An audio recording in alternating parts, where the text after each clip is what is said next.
নমস্কার, তনুর গল্প সম্ভারে আমি তনুশ্রী তোমাদের সবাইকে স্বাগত জানাই। আজ আমার নিবেদন লেখক হেমেন্দ্র কুমার রায়ের একটি ছোট অ্যাডভেঞ্চার গল্প, আমার অ্যাডভেঞ্চার। গল্পটা শোনার অনুরোধ রইল। যদি ভালো লাগে তাহলে লাইক করে দিও এবং তোমাদের পরিচিত ও পরিজনদের সাথে শেয়ার করতে ভুলো না।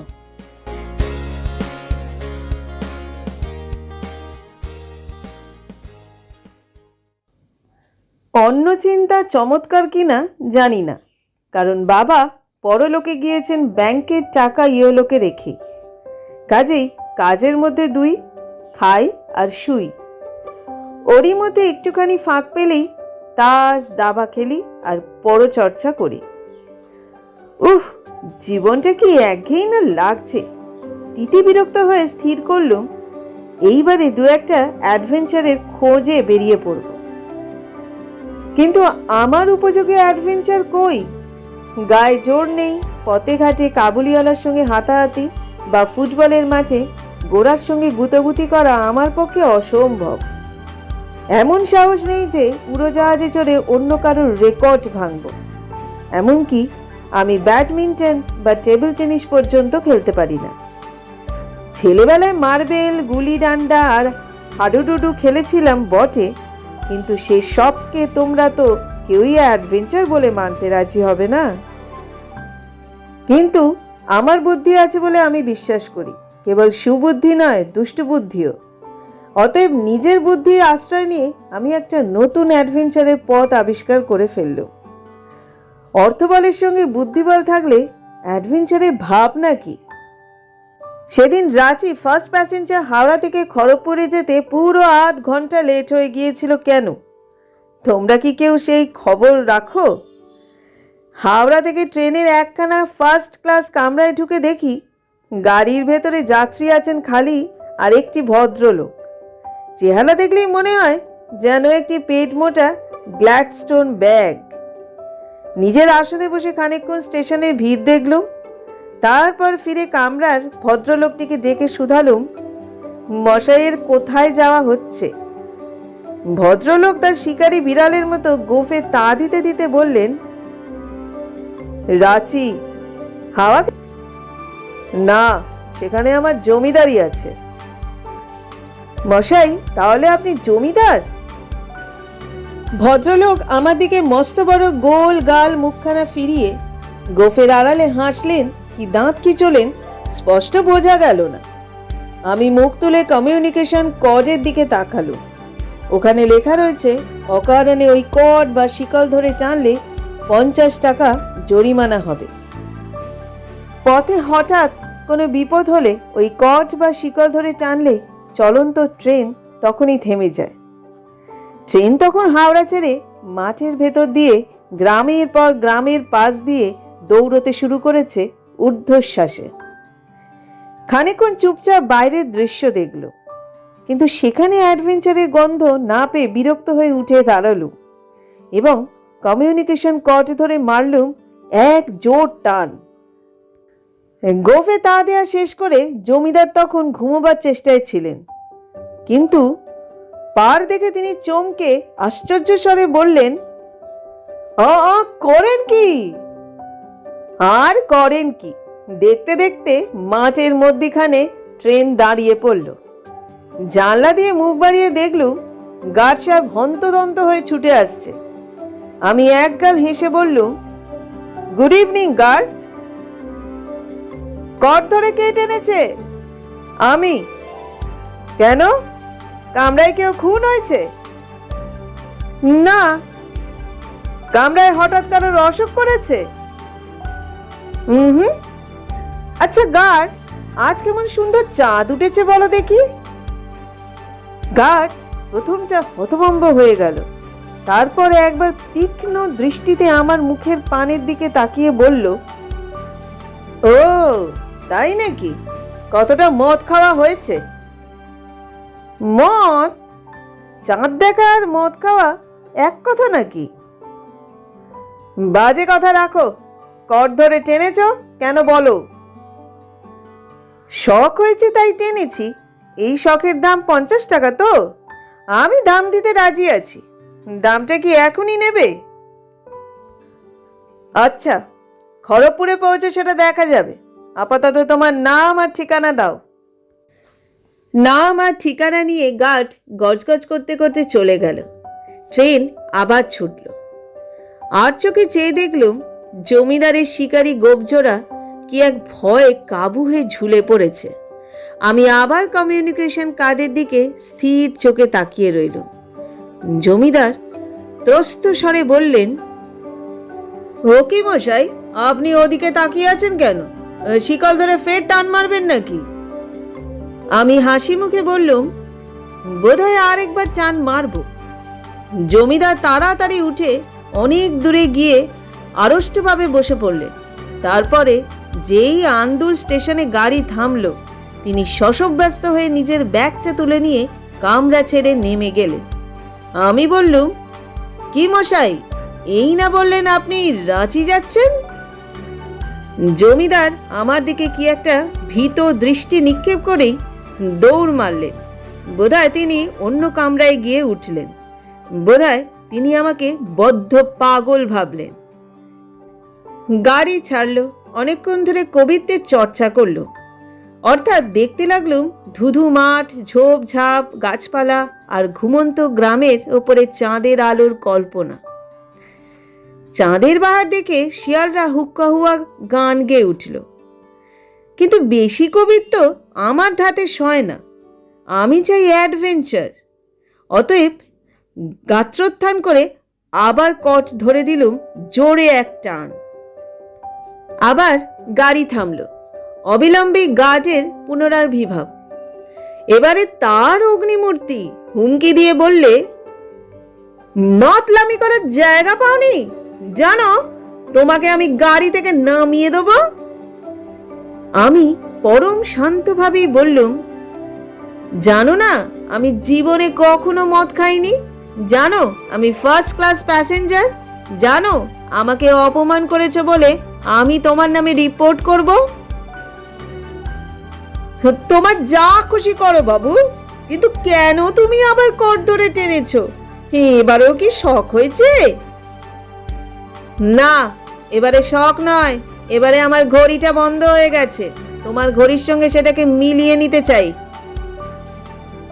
কি আশ্চর্য, এই জন্য তুমি ট্রেন থামিয়েছো?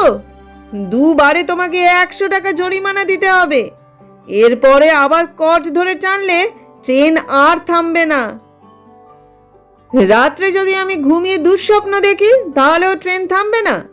তাও কি হয় বন্ধু? আমি আরো জরিমানা দেব, আবার কট ধরে টানবো। গাড়ি না থামলে আমি তোমার নামে নালিশ করব।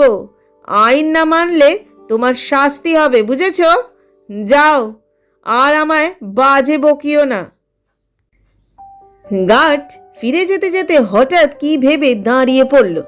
তারপর বললে, তোমার টিকিটটা দেখি। আমি অনেকক্ষণ ধরে পকেট হাতড়ে হাতড়ে হাওড়া থেকে খড়গপুরের একখানা 3rd ক্লাস টিকিট বার করলো। গার্ড মহা উৎসাহে এক লাফ মেরে বলে উঠল, যা ভেবেছি তাই। আমি গম্ভীর স্বরে বললুম, তুমি কি ভেবেছো আমি জানতে চাই না, তবে এই টিকিটের ওপরে বাড়তি যা দাম হবে আমি তা দিতে রাজি আছি। গার্ড কড়ার স্বরে বললে, রেখে দাও তোমার সব চালাকি। নামো ফার্স্ট ক্লাস থেকে, যাও 3rd ক্লাসে। গদির ওপরে জাঁকিয়ে সম্পূর্ণ বিদেশি কায়দায় আসন সিঁড়ি হয়ে বসে পড়ে বললুম, আমি এখান থেকে নট নরণচরণ, নট কিচ্ছু।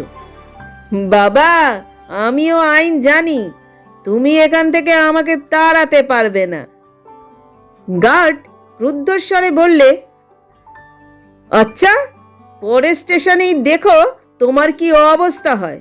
ট্রেন লেট হয়ে গেছে, এখানে আমি আর গোলমাল করতে চাই না।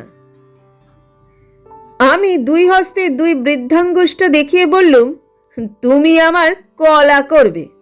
আমি 500 টাকা বাজি হারবো। পরের স্টেশনে কেউ যদি এই কামরা থেকে আমাকে এক পা নাড়াতে পারে। কামরার সামনে লাইনের ওপরে তখন অন্যান্য আরোহীরা ভিড় করে দাঁড়িয়ে সাগ্রহে আমাদের কথাবার্তা শুনছিল। সেই জনতার শেষ প্রান্তে আমি জমিদার মশাইয়ের শিকারী গোপজোড়াও আবিষ্কার করল। গার্ডও তাকে দেখে বললে, বাবু, আপনিও এই কামরায় ছিলেন না? জমিদার বললে, ছিল, কিন্তু পাগলের কাছ থেকে প্রাণ নিয়ে পালিয়ে এসেছি। গার্ড বললে, আপনাকে আমি সাক্ষী বানাবো।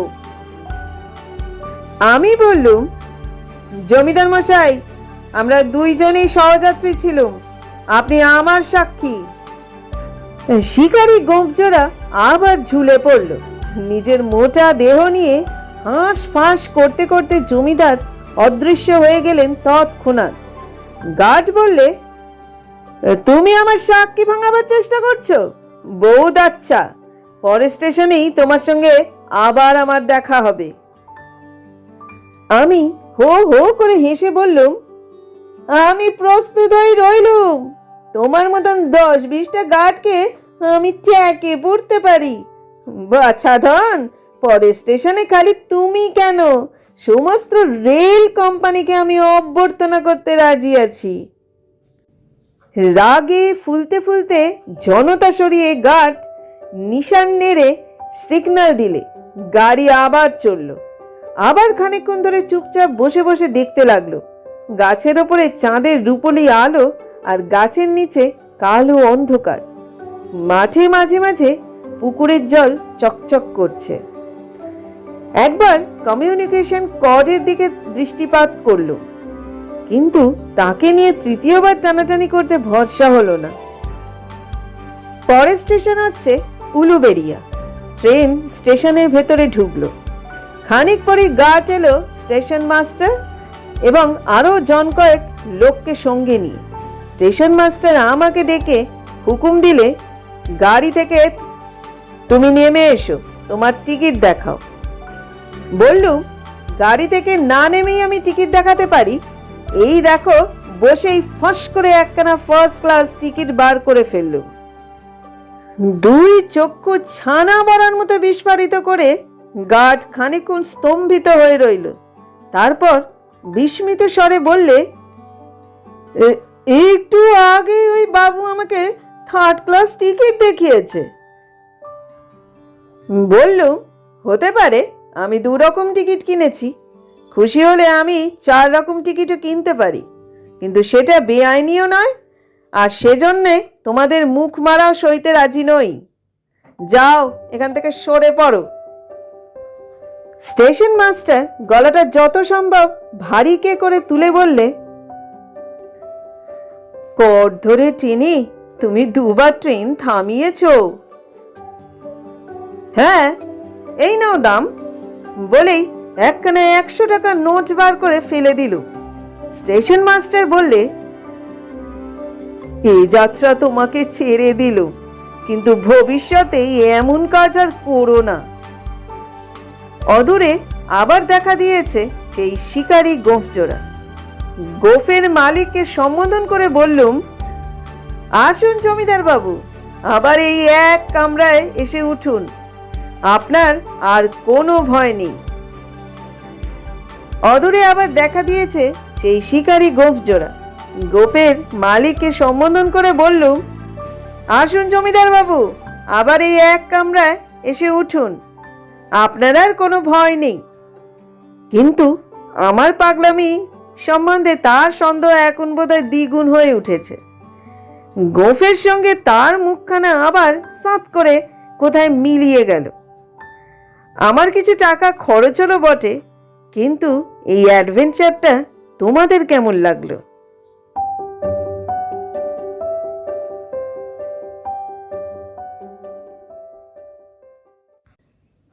এতক্ষণ তোমরা শুনলে লেখক হেমেন্দ্র কুমার রায়ের একটি ছোট মজার গল্প, আমার অ্যাডভেঞ্চার। গল্পটা কেমন লাগলো অবশ্যই তোমরা কমেন্ট করে জানিও। যারা এখনো পর্যন্ত আমার চ্যানেলটাকে সাবস্ক্রাইব করোনি, নতুন নতুন গল্পের সন্ধান পেতে হলে আমার চ্যানেলটাকে ঝটপট সাবস্ক্রাইব করে নিও এবং পাশে থাকা বেল আইকনটি অবশ্যই ক্লিক করে দিও। যাতে নতুন গল্পের সমস্ত নোটিফিকেশন তোমাদের কাছে পৌঁছয়।